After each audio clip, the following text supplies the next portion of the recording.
আসসালামু আলাইকুম রহমতুল্লাহ। সুপ্রিয় ভিউয়ার্স, বিসমিল্লাহ এগ্রো থেকে আপনাদেরকে আবারও স্বাগত জানাচ্ছি। আজকে আমার খামারের নতুন আরেকটা ভিডিও নিয়ে আসলাম। গরুগুলো কেমন আছে সেটা আপনাদেরকে দেখানোর জন্য।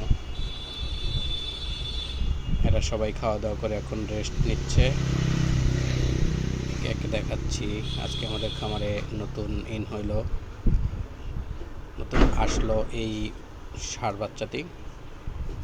এটি আমরা কিনেছি, আজকে নিয়ে আসছি। ওর এখনও দাঁত হয়নি। এটা আমাদের ফার্মের আরেকটি বাচ্চা, ষাঁড় বাচ্চা, 3 মাস বয়স, দেশি গাভী থেকে একদম দেশি বাচ্চা। এটাকে ইনসেমিনেশন করানো হয়নি।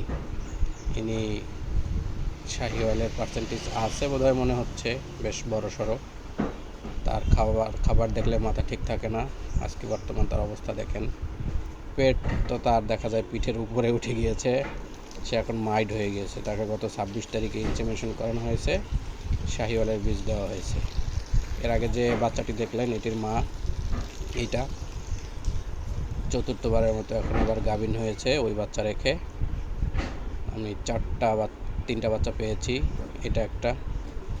এটা হলো প্রথম যে বাচ্চা দেখেছেন ওর মা, এটাও দেশি, এটাও 3 মাসের গাভ আছে। এটাকে শাহিওয়ালের বীজ দেওয়া হয়েছে।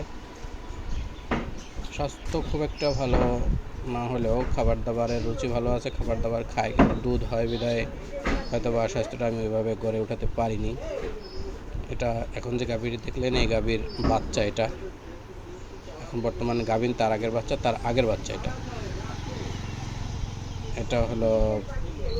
এটা এখন পর্যন্ত দাঁত হয় নাই। তো এই হলো অবস্থা এখন বর্তমান আমার খামারের। প্রতিনিয়তই আপডেট আপনাদেরকে দেওয়ার চেষ্টা করব আমাদের খামারের কী অবস্থা চলছে। এখন বর্তমানে এই ঘরটি দেখাচ্ছি। এই ঘরটি বানাইতে কমপ্লিটলি আমার 90,000 টাকাই খরচ হলো। এখানে শুধু রাতের বেলায় ওরা থাকবে, আর দিনের বেলায় এখন যেখানে দেখলেন ওইখানে থাকবে। তো এখানে ঘরটা একদম খুব অল্প খরচের মধ্যে করার চেষ্টা করেছি, তারপরেও 90,000 হয়ে গেছে। এটা একদিকে 30 ফিট আর একদিকে 11 ফিট এক সারি গরু রাখার জন্য চিন্তা ভাবনা করে করা। তবে এখানে কোনো পার্মানেন্ট হাউস বানানো হয় না খাবারের। আর এখানে থাকবে হলো, যদি বৃষ্টির সময় আপৎকালীন সময় রাখতে হয় সেক্ষেত্রে এখানে প্লাস্টিকের ড্রামগুলো দিয়ে দেবো। আর এছাড়া এমনি এখানে থাকবে, আর দিনের বেলা ওই সামনের যে জায়গা দেখতেছেন ওইখানে খাবে। আর এখানে ফ্লোরটা পাকা করে দেওয়া হয়েছে, স্লোপ নামিয়ে দেওয়া হয়েছে। একদিকে জায়গা বেশি রাখা হয়েছে, একদিকে কম রাখা হয়েছে। যদি খুব দরকার হয় যাতে বাচ্চাগুলো ওই সাইডটাতে রাখা যায়, সেজন্য আমরা এই ডান সাইডটাতে এভাবে রাখছি। এই হলো ঘরের সর্বশেষ পরিস্থিতি। ঘরটা মোটামুটি আল্লাহর মতো রেডি হয়ে গেছে। গরু এখানে এখন রাখার মতো পরিস্থিতি হয়ে গেছে, ব্যবস্থা হয়েছে। তো সবাই আমাদের জন্য দোয়া করবেন। আসসালামু আলাইকুম।